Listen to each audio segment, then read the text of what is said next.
welcome aboard. I got a couple of friends with me today. We are doing a live show. It's been a couple of weeks since we've had an actual live event here. So super excited to introduce my friend Dana, and also another industry friend that I've gotten to know a little better over the last couple of years, Lee Ali. So Dana, tell us a little bit about yourself, and then we'll kick it over to Lee. So, hey everybody, Dana Esposito. I'm the EVP of Strategy here at Blue Hive Exhibits. I've been in the industry for about 30 years, so I tell people that basically I'm older than dirt at this point. And started off on the design side, the exhibit design side, but now I'm also sort of corporate strategy and client advocate. And I am excited to have Lee here today from Manchester, England. I got to meet him in person at Exhibitor Live just a couple weeks ago, which was wonderful. So, Lee, can you introduce yourself and tell everyone a little bit about who you are and what you do? Thanks, Dana. Delighted to be here. Thanks, Chris, for the invitation. Hi, everyone. I'm Lee. As Dana said, I'm from Manchester in the UK. I'm the MD and founder of a company called Expo Stars Interactive. We've been in the industry for about 18 years, and our job is to support exhibitors to help them engage better and get a better performance from their teams. And we have a network of about 5,000 engagement professionals dotted all around the globe, working for all our exhibitor clients. And then I'm also a strategist, a sales strategist, a business mentor. And then lastly, I'm a Reiki practitioner as well. Oh, very nice. And also a I Man didn't U see that fan. coming. And I'm a big Manchester United fan, and I Great. also do a lot of hiking. And obviously, you've seen me traveling on my LinkedIn everywhere. So far, I think I've been to about 51 countries Oh, Wow. wow. with my company. So yeah. Oh, that's amazing. Okay. Well, that's a great introduction. Appreciate it. It's been a long time coming. You and I kind of bumped into each other a number of years ago. We met on LinkedIn. We met in real life at an exhibitor show or something, and then we were starting to put this together. And I ran into you over at Euroshop Yeah. in the IFAS booth. I Yeah. was sitting there having a coffee or something, and I look across and saw that beautiful shiny dome, and I was like, I know that guy. So yeah, great to finally do this. Lee, what you do is a missing piece, I think, of so many exhibit programs. So I'm super excited to be able to kind of roll this conversation out for a lot of folks. So hey, everybody out there, jump in the chat. Let us know where you're at, where you're coming in from. We'll do our best to engage. If we've got some questions that come in, Wanda will help us kind of tee those up and add those to the conversation as long as we can fit them in there. So quick before we jump into the meat and potatoes of the conversation, as we like to say, our sponsors. So Dana and I both work for Blue Hive. Without the Blue Hive support, we would not have a show here. So props to our company. I just hit 21 years with Blue Hive, and the company is 21 years old. I started just a few months after they had launched. So I've been on this lengthy journey here with a great company. Where do we fit in the market? We're kind of a mid-market size. We're boutique in our level of creativity, but we bring an awful lot more resources to the table. At the same time, there's a lot of great big players out there, but if you're not a massive multi-million dollar program, you're kind of just another company. You're a number. So we like to feel like we're in that good space. We can handle really sizable projects, but we bring a lot of customer support and white glove style treatment to the table.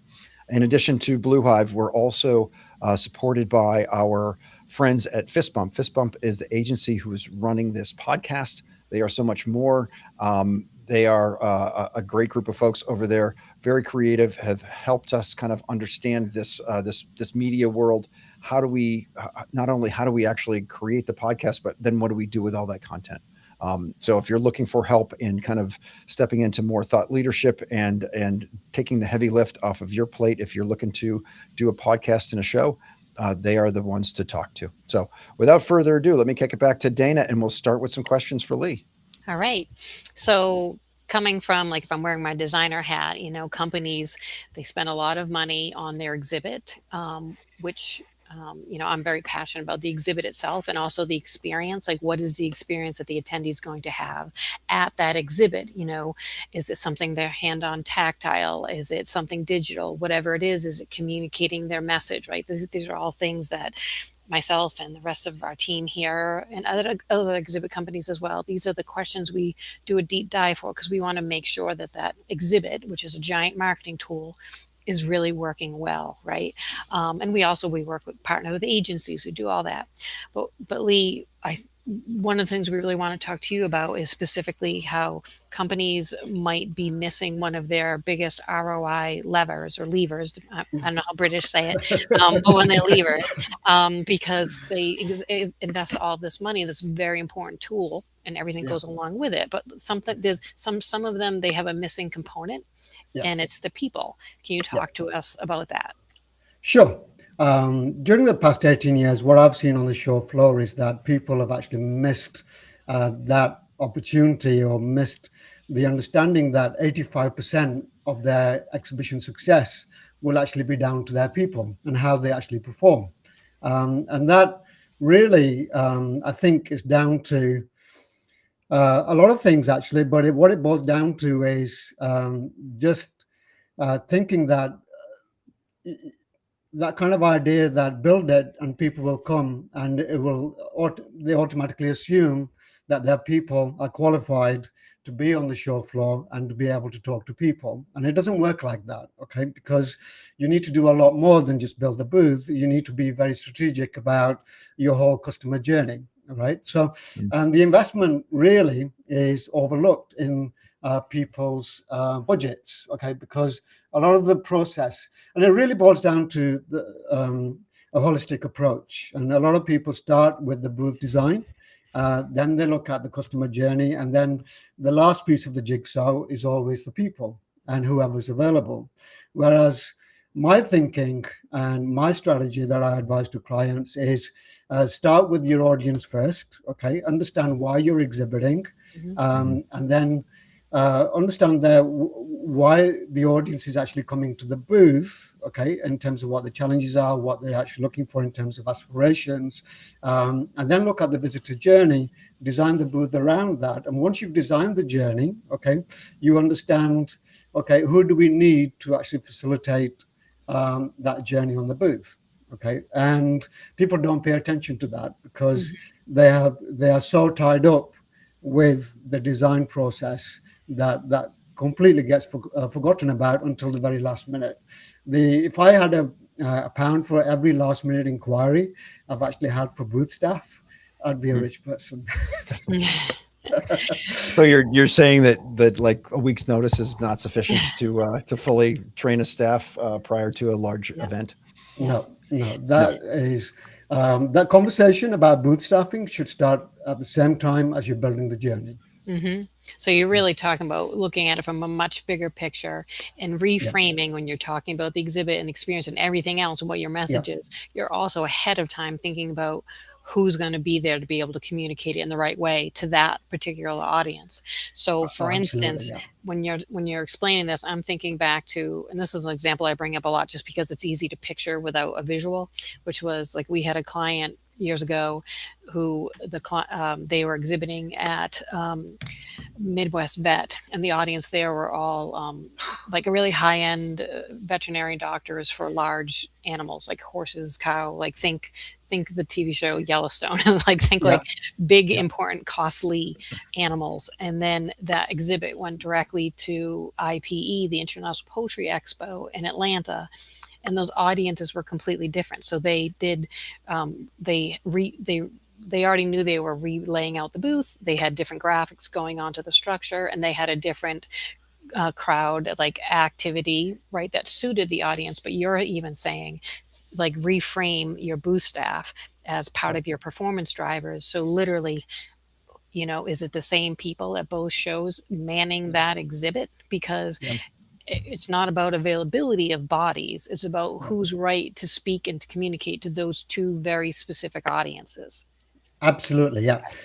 People, again, there's an old saying, people buy from people who they like and trust, okay? Yes. And sometimes your sales reps might not be the people that fit into that audience. Okay, sometimes it's the technical experts who really Mhm. want to have those deeper conversations, okay, with people who know the product inside out. Okay, Yes. so it's not usually, the people that you think would be the ideal conversation starters at the booth. Okay, so I think research, according to IAEE, 78% of attendees want to talk to people who know the product and services inside out. Mm-hmm. Okay, and one of the biggest frustrations that attendees report is not being able to get access to product experts. And Mm-hmm. because if you're getting on the plane and you're spending all this money and you go to the show, you want to have your questions answered. You want to find solutions, and you want to come back with all the boxes ticked. And when you can't find the expert, so you get thrown around, okay, from pillar to post at the booth, then it does become frustrating, and you lose the audience. They go somewhere else. Mm-hmm. So I think having that strategic approach with matching your booth staff to your target audience, that is the starting point of success. Because when they come together, they find common ground together, that will make the conversation more memorable, and it will actually make the follow-up process so much easier. That makes Awesome. No, sense. that's some great points. And Lee, we saw you at Exhibitor Live a couple of weeks ago. You mentioned that you and Dana connected for the first time in real life. Mm-hmm. When we do a show for ourselves and we are the exhibitor, it gives us an opportunity to put ourselves in our clients' shoes, which is tremendous, right? It helps us understand their pain points, and we also get to experience those same things from this side. So I know, and we could have done a better job with this, absolutely. But Dana and her team came up with a design for the booth. She started rolling out the basic concept to our greater team, mostly to the sales team and the account management team, who are the forward-facing, customer-facing people. But by and large, we ended up choosing a team for a number of different reasons. And I guess this is a little bit off topic, but I think it still speaks to the value of trade shows, because they answer a lot of questions. So they help you check a lot of boxes.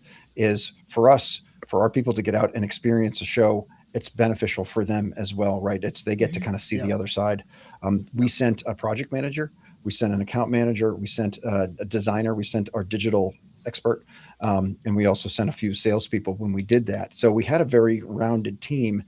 And I got to imagine, obviously, myself as a salesperson, I have a specific lens, but folks who entered the booth and did this curated guided journey with Dana as the designer got a different flavor to that story. The folks who came through it and talked to Amanda, who is head of our client services, she's an account manager, and oversees the account managers. As she took them on the journey, she, I'm sure, imparted a different flavor. And then Derek, who's a project manager who basically oversaw the building of the booth, like he's thinking about, like, how did we build this thing and how do we pull it all together, right? So his story is slightly different. So I think that's really interesting, to kind of expose that. And you don't automatically just kind of pick, like, well, got a bunch of extroverts over here in the sales pen, let's send them.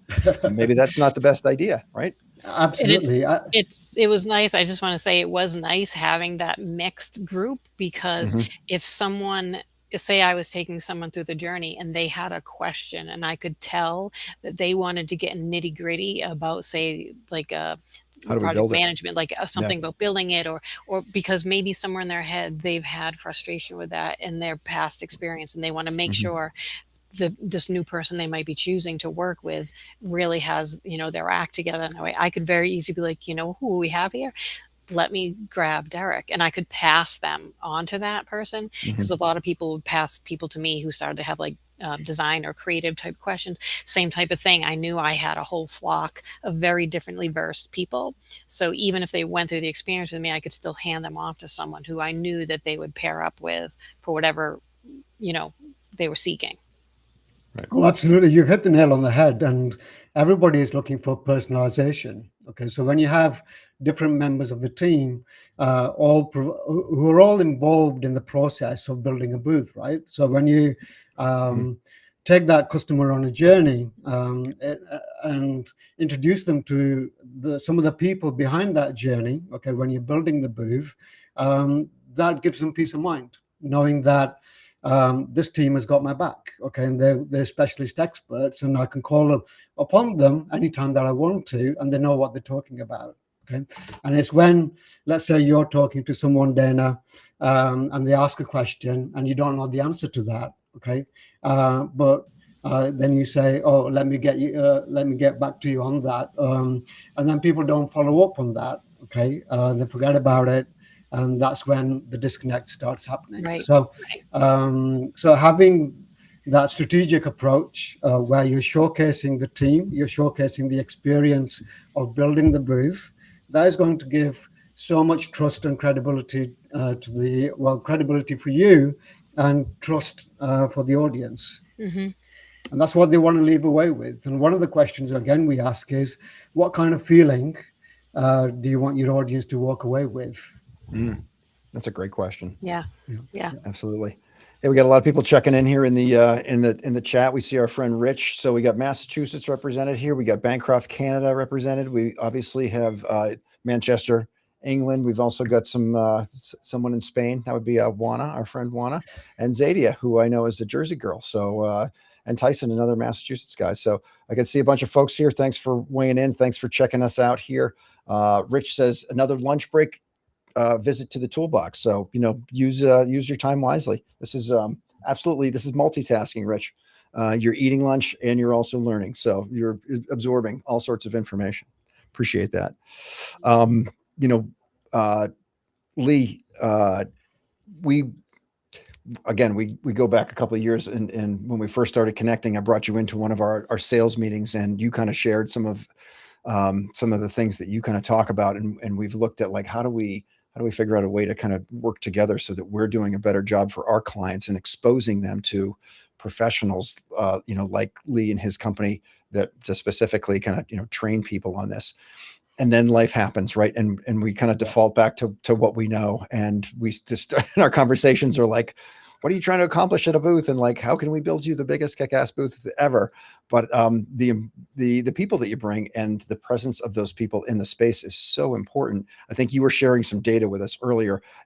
Why don't you tell the audience a little bit about, how important it is, the people that you choose, and then how those people behave in the space? Absolutely. The key thing is, as well as showcasing your products, you're actually, as we talked about earlier, you're actually showcasing your team. Okay, and again, as I said, people buy from people that they like and trust.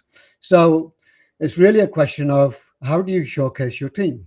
All right, outside of the big video walls and the swag and the giveaways, and which is the most important bit in that group? Okay, who are the people that are going to make the difference? And it's always your booth team. Okay, and again, I shared the statistic earlier: 85% of your success depends on how well your booth team is engaging with the audience.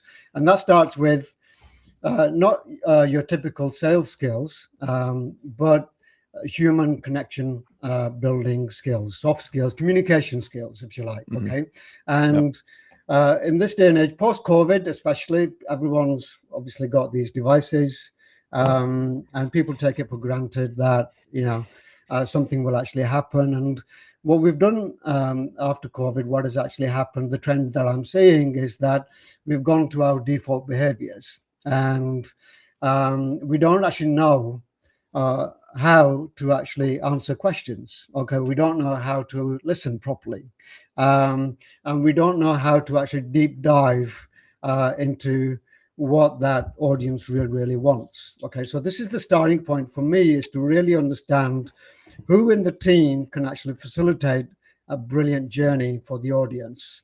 Okay, and remember, there could be, as I was we were preparing for the call for the talk, I mentioned that there was 15 different potential types of audiences that could visit the booth. Okay, and if you don't know how to deal with each one of them, if you haven't role played, okay. So the analogy that I always use is, think of a sports team, and obviously I'm a big Man U fan, and I always think back to the 1999 when we won the treble. And in your sports team, okay, you wouldn't send them out on the field without drilling all of these plays. Okay, you wouldn't put them out without any training. Okay, and you have specialists in the team. Okay, so for our American friends, let's use the analogy of American football. So you have what do you call them? The quarterback. Okay, Yes. whose job, Not the striker, but the quarterback. yeah, it's the quarterback. Okay. Yep. Yep. Obviously, then you have the receivers. Okay, and their job is to focus on that specific task. Okay, Yep. and they train as a quarterback, so it's always passing, and then dealing with the setbacks or getting sacked as they do. So, and an exhibit team is exactly the same. Okay, so you've got to have specialists. Okay, so really looking at your customer journey and asking, right, okay, where do we create a curiosity? Okay, how can our team, who are the best people to actually stand in the aisle, okay, and actually approach people and filter those swag collectors from people who are really interested. Okay, and then you've got the teams the behind that. So you've broken the ice. They're qualified. They've listened. Hopefully, they've asked the right questions, and then it's time to hand over to a specialist, a product specialist, or the next step in the journey. So, and that person will completely be a different personality to the person who's the greeter. Okay, and their job is purely to run through the demo, to ask deeper questions, really understand what the challenges that the audience actually has or what aspirations they actually have, and match the relative solutions to those problems. And then they need to know what happens next. Okay, how do you actually set up the follow-up process there? So there are templated steps that every conversation on the booth that actually needs to go through. Okay, and that needs to be drilled. Your team needs to be selected based on the personality that they actually have. And they need to be drilled on all kinds of those conversations. Okay, and really understand. So you need a selection process. Okay, and you need a journey on the booth where everybody has a role to play. Okay, and they've got to know their role. And that kind of starts again at the very, very beginning in terms of how do you take a holistic approach? Because I don't know, Chris, when you actually go to a meeting with a client for the first time, it's like putting a piece of jigsaw together, right? There's so many moving parts. There's so many different departments who actually want their say. So you've got sales, you've got operations, you've got the event team, you've got the marketing team. And where do you even start with, selecting the right team? Because it's not part of the conversation. Yeah, it's obviously challenging. Like you said, everybody's got their own agenda, right? For the most part, like each group has probably their own ROI points, ideally, right? Every group should, but finding the common ground and finding that way to start that initial conversation can be critical. Yesterday, sorry to interject, Chris. Yesterday, I was talking to an event manager, and one of the biggest challenges she had is that I have no control over my sales team because I'm putting the event together. And then when I talk about the booth staffing, the sales director takes over and forces those people on me. And this is typical what I hear across the board is the event managers and the marketing directors or the CMOs or the people who are in charge of the event really have no say who actually ends up on the booth. Yeah, I think that's likely the case in a lot of scenarios. Zadie's got a lot of thoughts on this. She's dialing it in. She's no surprises there. Preach. Yeah, absolutely. I mean, a well-trained booth staff with everybody knowing their role it's a game changer. Like you said, it's I think the sports team analogy is a perfect one, right? Everybody kind of has a similar skill set. They're all there on the baseball diamond. for one reason, that they can all, do some things, but the pitcher is a different person than the designated hitter is a different person than the center fielder, right? Everybody kind of Yeah. has a strong suit and a Yeah. role, and somebody to be able to put them into those roles is critical. Yeah. We always talk about measurement, and this is where it lends itself, because having those designated job roles, you Hmm. can actually measure more effectively. And then you can actually understand where the gaps are in terms of upskilling people. Okay. Because if you um, designate someone to be at the front of the booth in terms of approaching people, and they're doing a fantastic job of actually qualifying, and then they're actually feeding those people for the demo. Yep. But after the demo, if you're not getting the meetings set up, then there's something wrong with the demo, right? Right. Yeah, And you're so right. you That's could, helpful, yeah, identifying the weakness in that yeah, chain. yeah, absolutely, yeah. So having these designated spots and actually having people looking after those specialist areas allows you to improve bit by bit. If you improve maybe the body language of someone at the front, if they're not getting the engagement right, so let's have a look at the body language and see if that makes a difference. Then let's have a look at the opening line, okay? And there's like so many different areas where you can actually tweak that will give you those bite-sized gains, and at the end, that will actually have a massive effect on the ROI. Yeah, that's tremendous.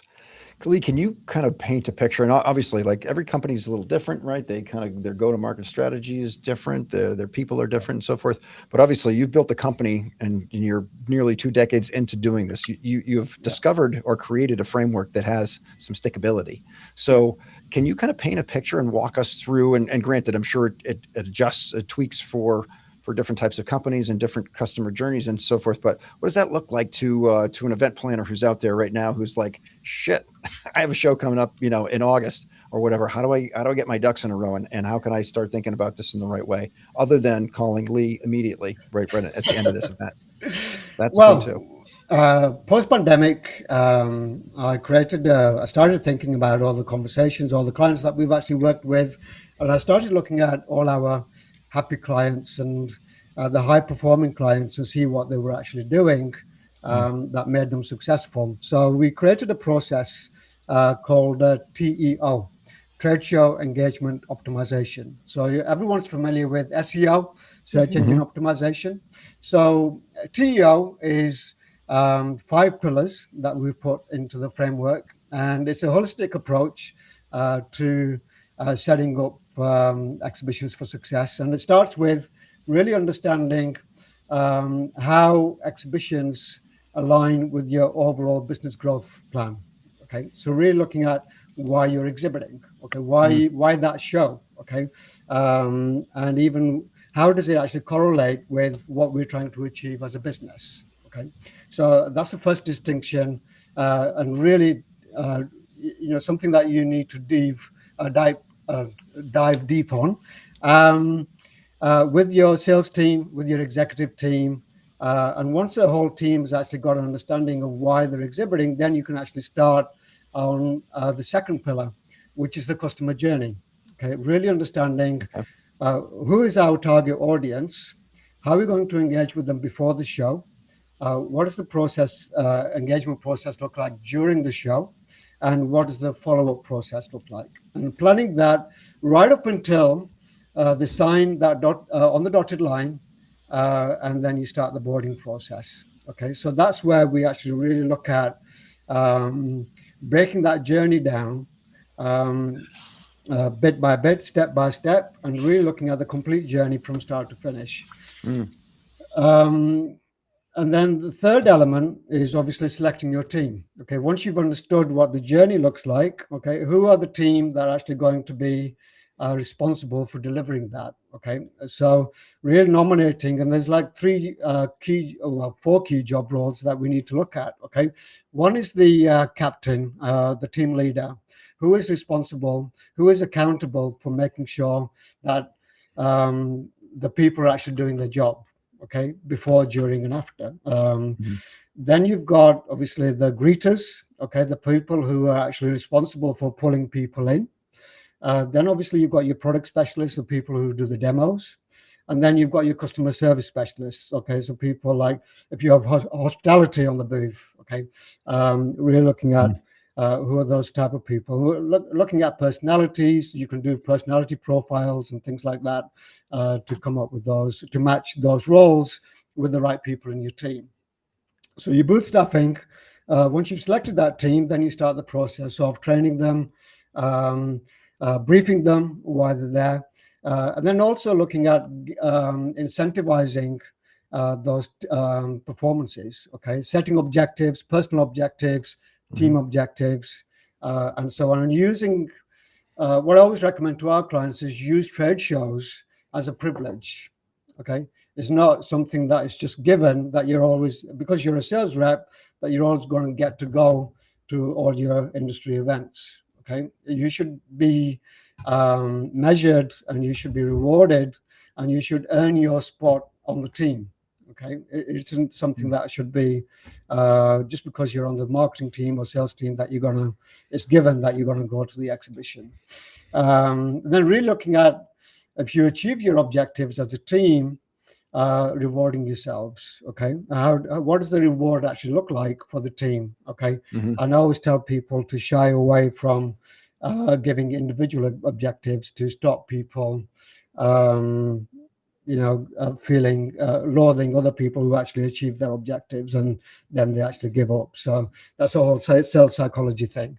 And then obviously you've got your measurement, okay, your metrics, your KPIs, okay. Really looking at, okay, what is it that you want to get out of the show? Okay, what is it that you want to know? Okay, what kind of pipeline do you want to build? Is it sales leads? Is it just brand awareness? Is it, and how are you going to measure that? Okay, really looking at 3 core objectives that you can have as a team to actually achieve. Obviously, you can have more, okay, but if you have more, it makes it more difficult to manage the whole process. And then lastly, and again, the most important out of the 4 is your follow-up process. Okay, what does that actually look like? Okay, when are you going to set that up? And what does that journey look like when you actually finish the conversation on the booth? Okay, and that really, and then once you can actually dictate the follow-up process, what you can do then is work backwards to all the steps. Okay, so you look at, okay, so the customer is about to sign the deal. What needs to happen before that? It's a proposal, okay? And then before the proposal, what is it? It's a discovery call, okay? And before the discovery call, it's the conversation on the booth, okay? And then what do is, instead of making it a sales pitch, all you're doing is you're facilitating that journey for the customer, okay? And when I do my sales training, I do a switch, okay? It's not making sales, it's actually facilitating a buying journey. Because people around the world, generally, they don't like being sold to. Yeah. But they do like finding solutions. Okay. And if you can actually help them facilitate that conversation and help them find that solution that's appropriate for them, that is going to make the follow-up process so much more rewarding. Okay. And you're going to close better. Because what you've done is you've listened, you've asked the right questions. You've listened to people, you've set up the follow-up process, and if you've done it right, they'll actually be waiting for your call, right? And I was at RSA just before Exhibitor. I had a visit to RSA in San Francisco, and I was also at ISC West. And RSA was a very interesting show because almost every exhibitor was actually doing the same thing, okay? So they had swag to entice people in. They have demo theaters with great presenters, infotainers, and the journey was almost the same. So people were enticed with like brilliant swag, like, massive shopping bags and things like that. But the question is always, what is the reason that people are actually going to walk into that booth? Is it for the swag? Okay. Is it because you've promised them a piece of swag, so they sit in the demo theater just because they want something that's actually available there, okay? And there was a really interesting journey at ISE West, and again, it was almost spot on, but they had a massive queue of people. They set it up like the Louvre, and it was a security company. And they said, what would have actually happened if the Louvre had our solution, our video camera solution? And it was a great setup. But the challenge there was that they actually put all the swag on one corner of the booth. Okay, and there was like a Stanley water bottles, there was speakers, there was yeah, all kinds of things, and people were looking at that and saying, "Oh, I want one of those." And I physically heard people say, "What do I need to do to get one of those?" Yeah. So what did they do? They actually joined the queue. Okay. Right. And during the queue is a one-way conversation. Okay. There was no qualification. The demo was a one-way presentation. So I went through it. I thought, because obviously I'm a naturally curious person, I thought, okay, let's see what this actually looks like. And at the end of it, nobody actually asked me who I was, what I was actually doing at the show, what my challenges were with security cameras or whatever. Such a lost opportunity. Yeah, absolutely huge. And they had loads of traffic, and they had queues forming. Okay, I mean, it's like three or four levels deep. Okay, and that's, for an exhibitor, that's a dream. But they didn't make the most of it because that personal journey wasn't actually there. Okay, so what's going to happen, I was talking about the follow-up process, is that they'll have collected a lot of badge scans, and they would have actually sent out emails. The reps would have actually started calling everyone who went through that experience. And what they would actually be getting is conversations like, "Oh, I just wanted that Stanley Cup, so I joined the queue." Right.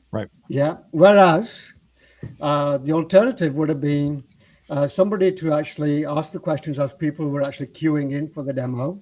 Well, even before joining the queue, I would have said to pre-qualify people. And they said, right, if you want to go through that experience, we'll explain to you how our solution can help you do X, Y, Z. Okay, please join the queue. And if they weren't qualified, they say, well, really, the experience is for people who have security issues. Okay.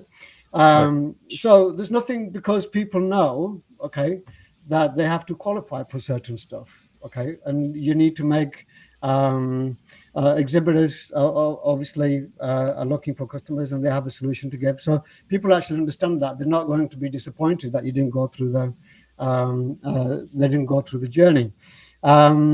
So it's, and those are what we call vanity metrics. That company would have gone home and said, we went through 5,000 people through the day who had the experience. We got all these badge scans. But for the sales team who are actually following up, they might as well give them 5,000 contacts from LinkedIn and said, here you go, follow these up. Right. There's no relationship being built there. There's no qualifier relationship. was everybody who likes a Stanley Cup. Yeah, absolutely. Right. Hey, we got a question here. It's addressed to Dana, but I want to put it out to everybody. So this is from Wakil. What's been more critical in your experience, the team selection, the training, or the real-time coaching during the event? And it sounds like most of your work is done ahead of time, but Lee, why don't you jump in and answer that if you could? Yeah, you need all three. I think the team selection is the most critical part, because if you get that wrong, everything else falls apart. Yeah. And once you've got that team selection correct, then you can personalize the training, okay, depending on the job role, okay. And then what you can do is through the team huddles, we always recommend that people have a briefing in the morning, a quick hedge together in the afternoon, and then a debrief at the end of the day. So that looks like, okay, here's our objective. This is what we're going to do. Everybody know their positions. Check in with them if there's anyone's got any questions, and then really check in with people. The team leader, what they should be doing is checking in with everyone and say, how's it going, and keeping a live score of how that person is actually doing. Okay, looking at their body language, looking at their energy levels, and if their energy levels are dipping, is do an immediate team swap. Okay, because people do not want to see tired eyes. Okay, or people slouching. Right. And body language plays such a huge role, and I'll get onto that later on. But I think without the team selection being right in the first place, everything else doesn't really matter. Yeah, I can say I can recommend. So if I look at this from two angles, either um, like the question from Wakil, the question of from the client side, and Lee just answered it from the client side. If I pretend I'm the client for a minute, because after 30 years, I have been not only the designer for many exhibits of the company that I worked for, but I've also been the booth staff, right? Yeah, What I have noticed is in that instance, I'm almost playing a part of, not the whole role, but a part of the trade show and event manager role, yeah, right? yeah, And so I've worked at several different companies, and sometimes, we're our own good client, our own worst client, right? yeah, And so to speak to that specific question, I can tell you, yes, all of them matter, but even we will fall short, or I should say we meaning the companies I've worked for, sometimes when it's our own exhibit, remembering some of this stuff because we're so busy focusing on this other stuff that we're doing, like taking care of yeah, our own clients. And clients yeah, have the same problem. They're taking care of their yeah, own customers, right? yeah, And so I would just say they're all important. And I would say that when you're training your booth staff, not only make sure you pick people who are really suited to be that type of ambassador, who's very yeah, gregarious, who could basically talk to anybody, right? yeah, Even if they have a specialty, they're not going to be messing with their phone or doing other things that are kind of like this strange, like invisible turnoff. Like I'm not yeah, going to go up there. They don't look like they're yeah, open, right? They're full of yeah, people, but they're not open to talk to me. yeah, yeah, Um, but it's very difficult to train your booth staff without them seeing what the booth looks like. Now, yeah, for some clients they may only have um, color renderings of what their exhibit looks like, yeah, but take them through going, okay, if there's a journey, what's the conversation before the journey? What if it's a journey in a certain order? What's the order? And have them, to Lee's point, practice it in role play like ad nauseum. yeah, Um, and also, I've had sometimes no choice but to kind of like train the staff on show site because everyone was everywhere in the world. Like some people saw some of it, some people saw all of it, but no one got to stand inside the exhibit until the exhibit was actually built. yeah, Right. yeah, In a perfect world that we don't live in, you could bring your whole staff to your trade show and event partner during the preview when the booth is yeah, up and everyone yeah, could practice it then. That's mm, probably never going to happen. You could do it, but it's a lot of money and like flying yeah, everybody in. But that usually is when they're finally focused and they're ready and they're open. Like they know this is all they're doing and they're ready to do it. So I try yeah, to have meetings going up to the event with images saying, and this is the path, and this is the story, and this is the script, and this is why. And yeah, I'm gonna go through the script with you, and I'm even gonna give you the script. You don't have to repeat it verbatim at all. You just have to yeah, get the gist and deliver it your yeah, own way. But I yeah, still noticed a lot of them, and I'm assuming a lot of our own clients out there had the same problem. Trade show and event managers dealing with like not just the sales team, but whoever's going to be the yeah, staff on yeah, site, um, getting their attention till like it's almost go time, yeah, right? And then they absolutely, yeah, panic a little bit. And it's like, yeah, no, did you understand what I said? Yes, yeah, then say it your own way. You do not try, because if you try to repeat it the way I said it, it's not going to be genuine anyway. So don't worry yeah, about that. If you know what I yeah. was trying to say it your own way. Yeah, oh, absolutely. You need to be completely flexible because that's where the learning takes place. It might be that the script that you've prepared, okay, doesn't actually work on the show floor, okay, because people they don't want that technical language. They just want talk to a human being, okay. Right. So, And a lot of the um, scripts I'm making yeah, are for the yeah, digital story, so they know how to yeah, put it together. So of I'll course, take yeah, that. So yeah, it's not literally like this is what you're supposed to say. It's okay, like this yeah. is what's happening. Yeah, oh, absolutely. Right. Yeah. And that kind of approach, you can have three different layers. So you can have um, training based on the sketches that your designer gives you. Okay. You say, this is the journey that we're Mhm. looking at. And then obviously once the book is built, you've got the journey. You can use obviously digital images and so on. And then what you do is a lot of our clients do the day before or the 2 days before, they do a complete rehearsal. okay, because it is a performance, okay, where everybody understands where the positions are and they go through the different scenarios that could actually happen. So having that three-layered approach, because what you're doing then is you're consolidating that journey all the time, and by the time you get to the show, all the booth staff will be well ingrained in the whole process. Yeah. I keep coming back to just a little bit of a cliche saying, but we know that the golden rule is speak to somebody how you would prefer to be spoken to, Yeah. but the platinum rule is talk to somebody or speak to somebody how they want to be spoken to. Absolutely. And I guess yeah. going back to some of our conversations about and this is part of the practice, right? This is part of how we dial into this. Not only do you have a number of different types of personas who are going to approach the booth, you have we talked about this earlier, potentially 10 or 15 different types of people, right? Are you a student, or are you in the press? Are you a distributor? Are you an actual potential end line customer? Are you, whatever that is? Plus, then we're also involving, if you're the type of company that sells into multiple marketplaces or multiple vertical markets, then you're talking industry specific, and inside those industries, maybe the vernacular is different or something like that. So you got to know a lot of those things, but that's where the training comes in, right? That's where the work ahead of time, like understanding who's our ICP, who are we likely to encounter at this show.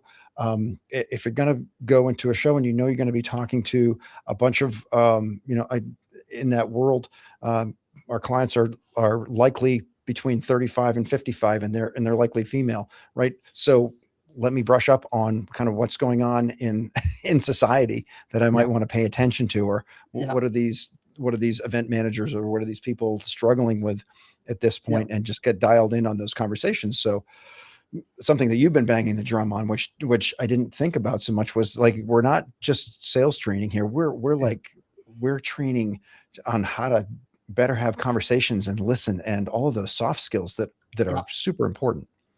Oh, absolutely. And I think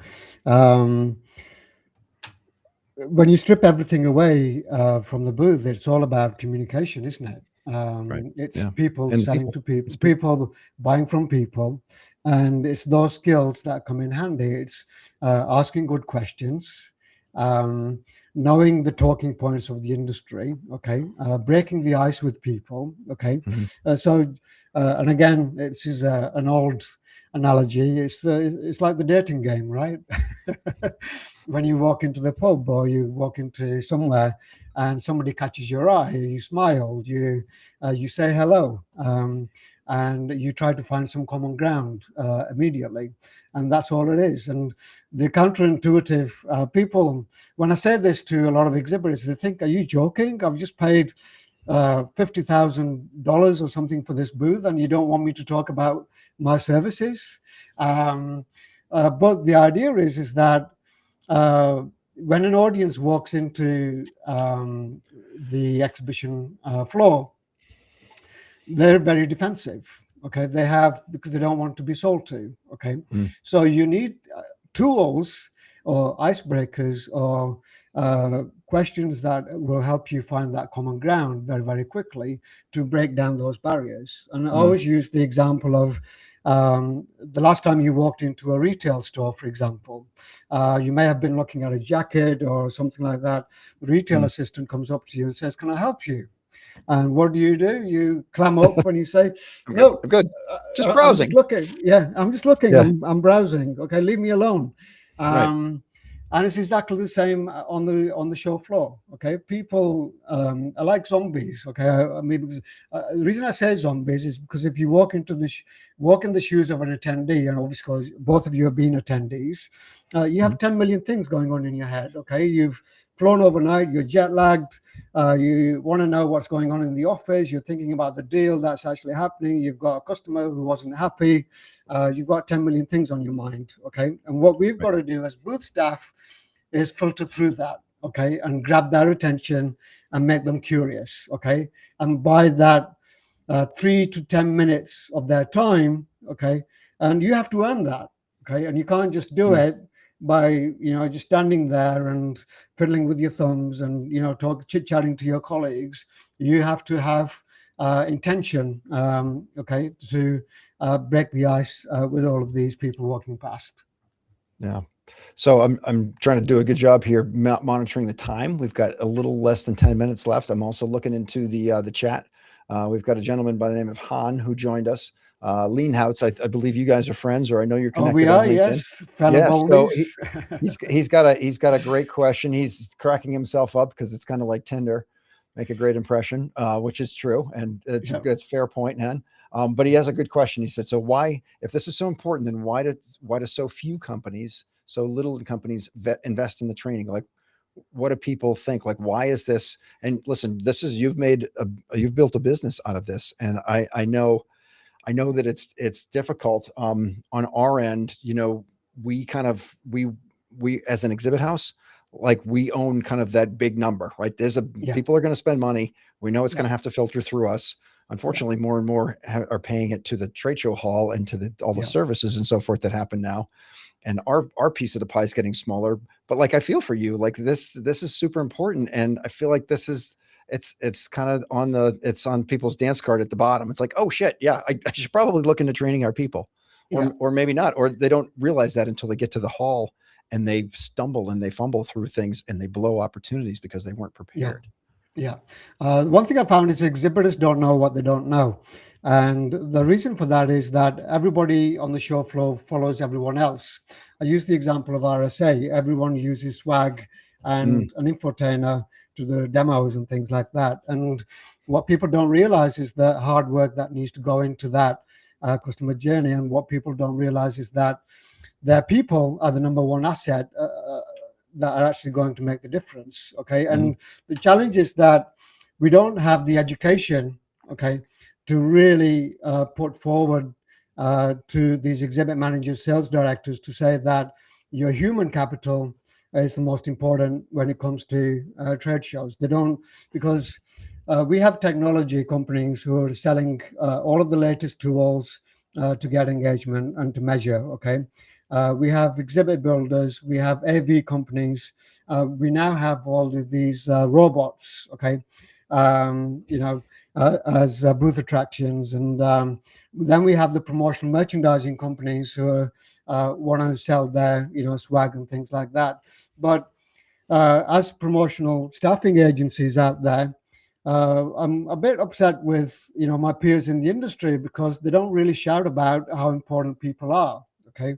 Now, when I started on this journey, because I understood it, because I've been in sales for 35, 36 years, and I get it. And the whole reason I started the business from the outset was I was actually at a show in Chicago working for a software company. And I found that 70 to 80% of the exhibit booths there were just being very passive. Okay. And I did some research and they said, well, we've always brought our salespeople and this is what they do. And they think that salespeople know the best, but it needs a lot of conversations at the top level, at sales director level. And I think one of the things that I've looked at is really designing courses for the CFOs, the chief financial officers.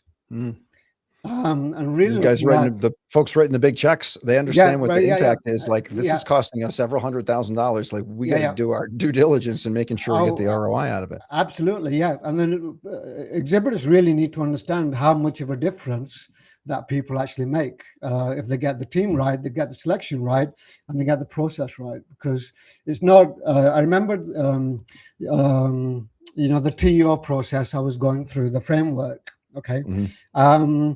But none of that actually mentions anything about booth building or how big you want the AVs to be or what tools you actually use. Okay. It's all about that common sense of working backwards. Okay. Understanding why you're exhibiting in the first place, all the way to planning that journey. And for me, that's really what it is about. Okay. Creating that experience. And you look at Disney World, for example, you go there, you get a journey, your senses get crazy. And what we're doing as exhibitors, and you walk into any exhibit hall, first thing that you see is a sensory overwhelm. Okay. And what we need to do is dial that down and get back to that human to human connection. Yeah, I fully agree. Hey, this has been a fantastic conversation, and I know we could go on and probably do another hour, if not more, on the same topic because it's really interesting, and we get some great participation today in the chat, and folks kind of weighing in, and now they're talking to each other, and this is all good. So we're here to kind of build up this community and kind of add some great thinking to our event professional network. So Lee, before we let you go, kind of two things. If you have to kind of leave our listeners, our viewers with one or two kind of gold nuggets, or maybe circle back and just put a pin in, like, if you're going to do one thing, like, start here. Like, what's kind of the most critical starting point or thing that you want to leave with them?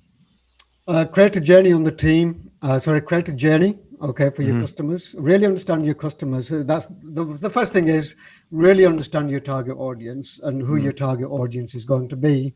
Build a journey around them, and then select the people to fit into that journey. Yeah. So it's like a three-pronged approach. Right. But start with the customer, right? Start with who they are. Always start with the customer, because at the end of the day, as exhibitors, we think it's about us, right? Because we're spending the big money. But really, at the end of the day, it's all about the target audience, and it's what they want. We're doing all of this brilliant work to serve them. And if they don't buy it, and if they don't buy into that journey, then it's all been a waste of time. Yeah, fantastic. So I'm sure folks out there are wondering, like, how do I get more Lee in my life? I know I am. So what's the best way to reach out to you? How do you like to communicate, whether it's online or through email, or what's the best way to reach Lee? Yeah, sure. So LinkedIn is my social media of choice. Okay. So I'm on there. Obviously, we follow each other, and there's a lot of interesting posts that are from real life experiences and stuff like that. We also have our website, www.expostars.com.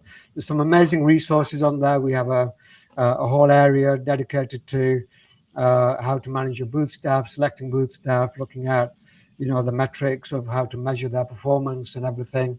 And that's not something that we've even touched upon today, Chris. So maybe that's another conversation. That's for the next episode. This was episode 58, maybe like 75 or something. We'll circle back in a couple months. And then obviously my email is lee@expostars.com.